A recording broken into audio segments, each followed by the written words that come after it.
Zona 3 Noticias. Información verificada. Envíe sus comentarios a nuestro WhatsApp 3318 807641. Continuamos en el 91.5 FM.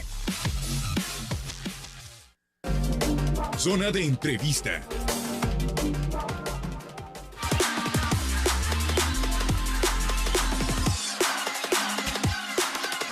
Regresamos a esta segunda emisión de Zona 3 Noticias y nos acompaña esta tarde el maestro Roberto Arrechederra, director de Bursar, Grupo Consultor en Finanzas, y a quien invitamos para platicar de un tema que seguramente a usted le va a interesar, y es que pues llega diciembre y a todos nos llega un dinerito extra, en algunos casos más, otros menos, a veces en algunos lugares se junta el aguinaldo, el fondo de ahorros y algunas otras prestaciones, y pues salimos del trabajo con la cartera muy llena, pero sin saber muchas veces qué hacer con ese dinero y terminamos malgastándolo y en enero ya nos estamos arrepintiendo.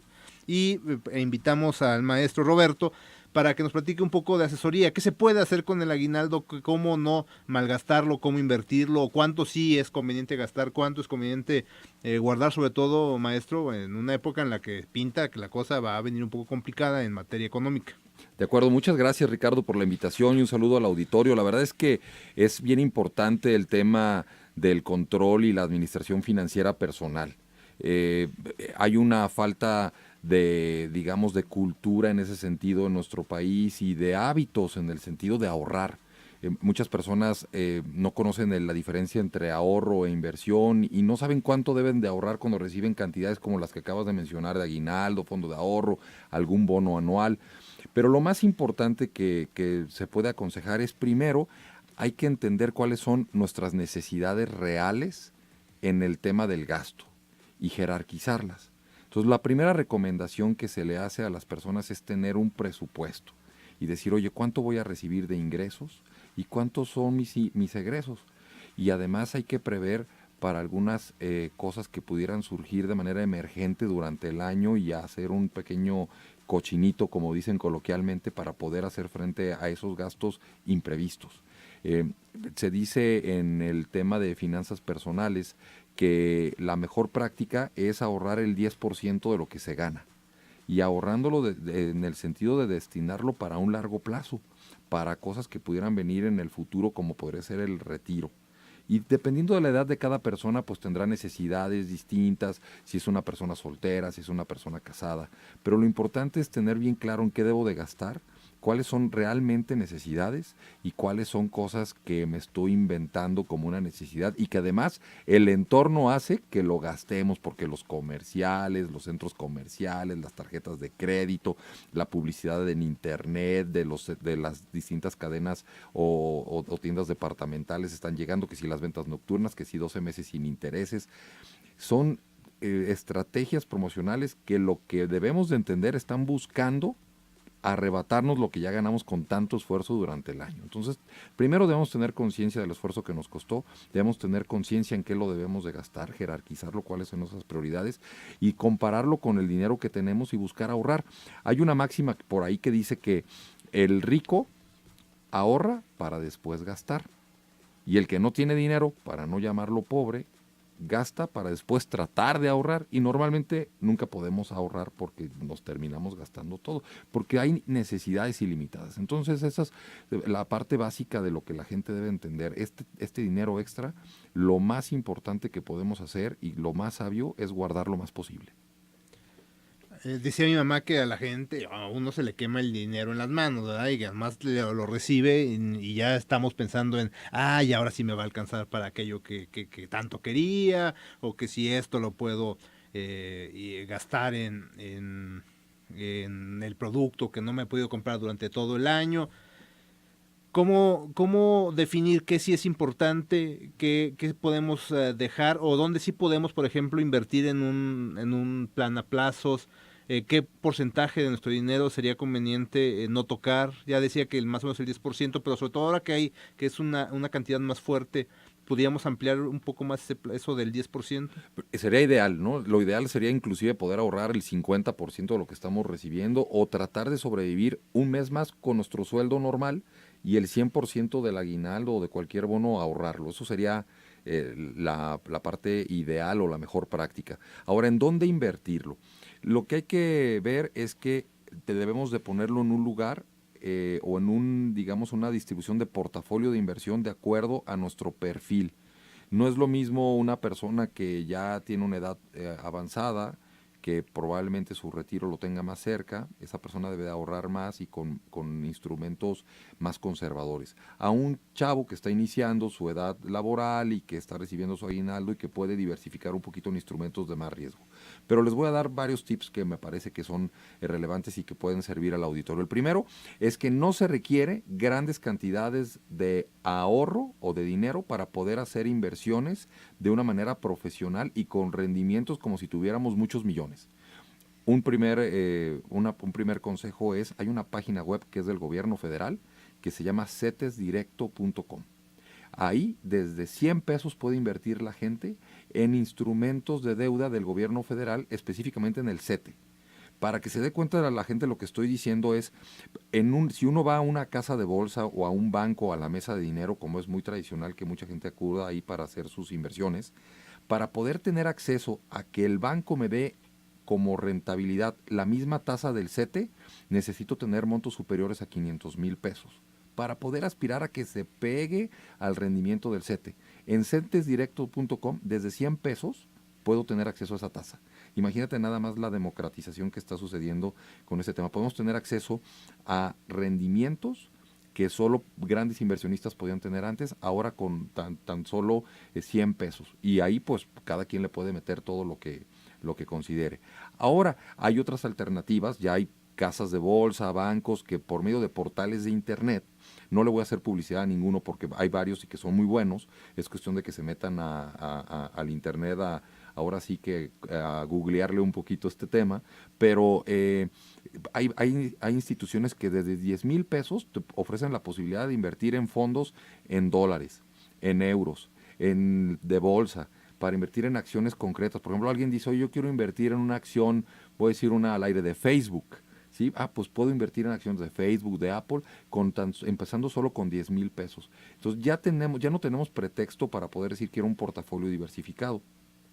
Dependiendo de la edad que yo tenga, es como se aconseja que pudiera diversificarse ese portafolio, o sea, dividirlo en capas para poder decir, oye, una parte con riesgo, una parte sin riesgo, una parte a plazo, otra parte con liquidez inmediata para cualquier eventualidad que pueda tener. Entonces, cada quien tiene que ir decidiendo esa parte, pero lo más importante es sí buscar los mecanismos para obtener una buena rentabilidad. Y perdona que me alargue un poquito, pero aquí hay una pregunta que puede surgir. Oye, ¿cuánto es un buen rendimiento para una persona? Es una pregunta muy natural. ¿Cuánto debo de pedirle a una inversión? Lo primero que debemos de hacer es que un buen ahorro, lo primero que debe de buscar es estar por arriba de la inflación. Entonces, si tenemos una inflación ligeramente arriba del 6%, pues una tasa del 6.5 o 7% ya nos permite tener una rentabilidad por arriba de lo que es el incremento en precios que estamos teniendo y sostener nuestro poder adquisitivo. De manera que nuestro mismo peso hoy, sea ese peso o es la capacidad adquisitiva, sea la misma durante un tiempo en el futuro. ¿Qué tan conveniente, maestro, hay mucha gente que tiene créditos hipotecarios o de algún otro bien, un automóvil, y esperan estas fechas para que con todo aquello que les llegue, pagar un adelanto o adelantar letras o meterle a capital? ¿Es conveniente hacer este tipo de situaciones con este dinero o solo una parte destinarlo a eso y la otra parte no hacerlo? Yo lo que sugiero en esa parte, respondiendo primero directamente a la pregunta, hay que ver cuáles son las características del crédito hipotecario, porque muchas veces adelantar pagos significa una penalización por adelanto de pagos. Si no hay penalización, es una buena idea, pero aquí hay un tema. Normalmente lo que se hace es recortar el plazo del crédito. Si yo lo tenía, por ejemplo, a 15 años y todavía le quedan a ese crédito, por decir algo, 8, pues a lo mejor me voy a quedar en 7.5 años porque le adelanté. Hay que ver cuál es el perfil de liquidez de cada persona. Aquí la recomendación es primero pensar que se tiene que guardar una cantidad para eventualidades y no destinarlo todo a pagar la deuda, porque si no me puedo quedar, ese pago que se hace, por ejemplo, una hipoteca, pues sí, se disminuye la deuda, pero yo puedo quedar sin liquidez. Entonces la liquidez es como la sangre, hay que cuidarla mucho porque si no tenemos liquidez se nos puede complicar. La otra parte es decir que para pagar las deudas, una recomendación que le doy a la gente es seguir unos pequeños pasos, los pasos del bebé le llamo yo, los baby steps, como dirán los norteamericanos. Y es primero pagar la deuda más pequeña. Hay una creencia que decir pagar la deuda más grande es mejor. Lo que yo sugiero es pagar la deuda más pequeña, porque si yo pago la deuda más pequeña, con eso voy a liberar un poquito de la liquidez que yo diariamente destino a esto. Entonces, o mensualmente destino a esto. Esa liquidez que yo libero, pues se suma a la liquidez que ya mensualmente voy a empezar a tener, y con eso voy por la segunda deuda más, digamos, más grande a partir de ahí. Y así sucesivamente hasta que termino de pagar todas las deudas. De tal manera que si ya estoy endeudado, bueno, pues la verdad es que primero hay que dejar de cavar el pozo. Hay que suspender, endeudarse más, vivir con lo que se tiene e ir pagando las deudas poco a poco, empezando por la más pequeña. Nos pregunta Gerardo, maestro, si recomienda invertir en bitcoins.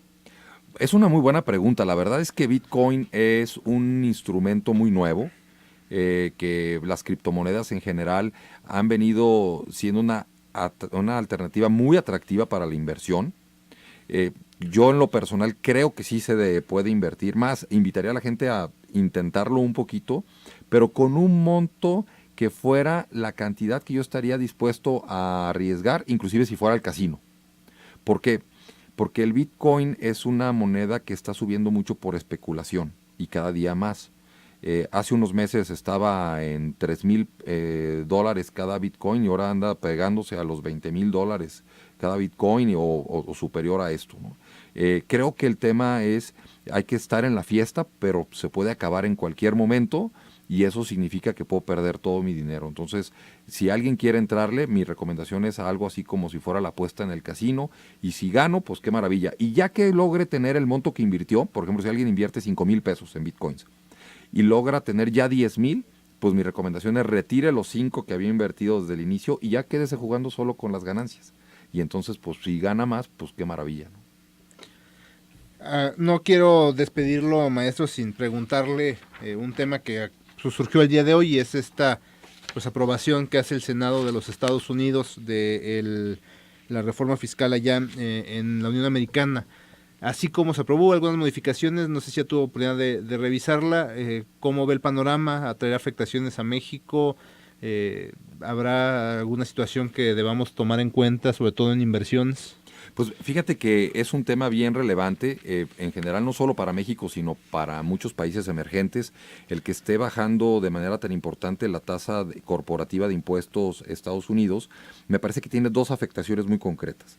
La primera es que muy probablemente esta reducción haga que el déficit fiscal de Estados Unidos se incremente y esto tenga como consecuencia que aumente el endeudamiento que ya tiene Estados Unidos, que es abultadísimo. Si esto sucede, es muy probable que los inversionistas internacionales perciban que el perfil de riesgo de los Estados Unidos está empeorando un poco y esto lleve a que las tasas de interés en ese país se incrementen más y eso puede afectar en un efecto, en un efecto cascada a nuestras tasas de interés. Entonces pudiéramos esperar muy probablemente un incremento en las tasas de interés. Y dos, es probable que algunas empresas que están establecidas en México busquen cambiar su residencia o regresar a Estados Unidos y eso pudiera ocasionar en algún momento la pérdida de empleos. Yo lo que creo es que nuestro gobierno en estos momentos debe estar trabajando arduamente en hacer una reforma interna para que pueda ser atractivo nuestro país, a pesar de que ahora Estados Unidos está siendo más competitivo fiscalmente. Y los países hay que entenderlo, ahora funcionamos como una plataforma para que las empresas puedan hacer negocio y crear empleos. Si Estados Unidos se convierte en una plataforma mucho más atractiva, pues es muy probable que algunas empresas decidan irse.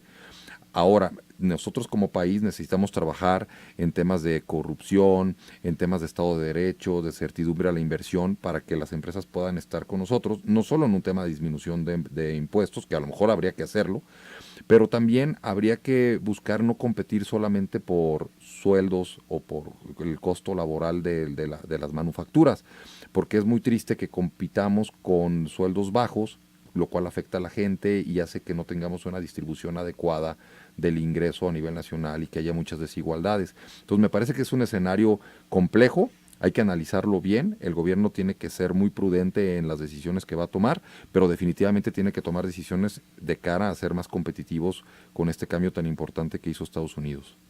Nos pregunta un radioescucha con terminación 23, una pregunta para el maestro.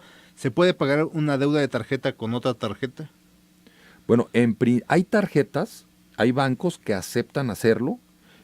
Claro, por ejemplo, si yo tengo una tarjeta que tiene un saldo, un crédito de 20 y está vacía, y en otra tarjeta debo 10, sí es muy recomendable pasar todo a una sola tarjeta porque así me genera solo un pago en vez de 2. Eso sí sugiero que se haga y hay que preguntarle a nuestro banco si lo puedo hacer. Lo que hay que ver es que el pago no se haga sacando dinero del cajero porque la comisión por retiro de cajero es muy alta. Son comisiones del 4 o 5% y la verdad es que eso si lo anualizamos significa una tasa del 60 o 70% del costo del dinero y eso es muy alto y golpea mucho la economía de las personas.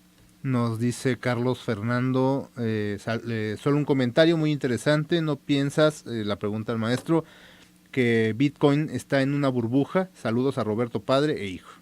Muchas gracias. Definitivamente sí está en una burbuja, es especulativa, atrás de ella no tiene más que especulación, no hay ningún tipo de sustento más que la demanda y la oferta que se tiene en el mercado. Definitivamente se puede caer en cualquier momento y por eso mi sugerencia es, si alguien va a invertir, pues me parece que hay una buena fiesta y que el nivel o montos que se manejan en la economía la pueden sostener todavía subiendo un tiempo. Hay voces que dicen que va a llegar a $40,000 por Bitcoin, no lo sé. Lo que sí es que hay que ser prudente y entrar con una cantidad, si es que se quiere invertir en eso, que pueda ser arriesgada. No, jamás sugeriría arriesgar el patrimonio personal por una ambición. Las ilusiones financieras, siempre lo he dicho, no existen.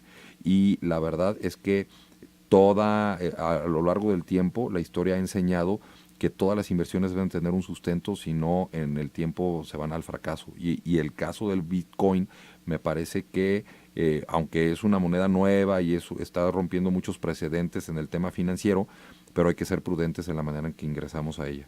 Nos pregunta terminación 36, ¿se puede pasar la deuda total de tarjeta de crédito de un banco a otro banco con intereses más bajos? Sí, hay bancos que ofrecen eso, por ahí hay bancos con logotipo rojo, para no decir cuál, que ofrecen ese tipo de esquemas y sí lo sugiero. E inclusive si se acerca uno a esas instituciones, le manejan mejores tasas y le aumentan la línea con el afán de poder pasar el crédito de uno a otro banco y ya poder pagar una tasa menor.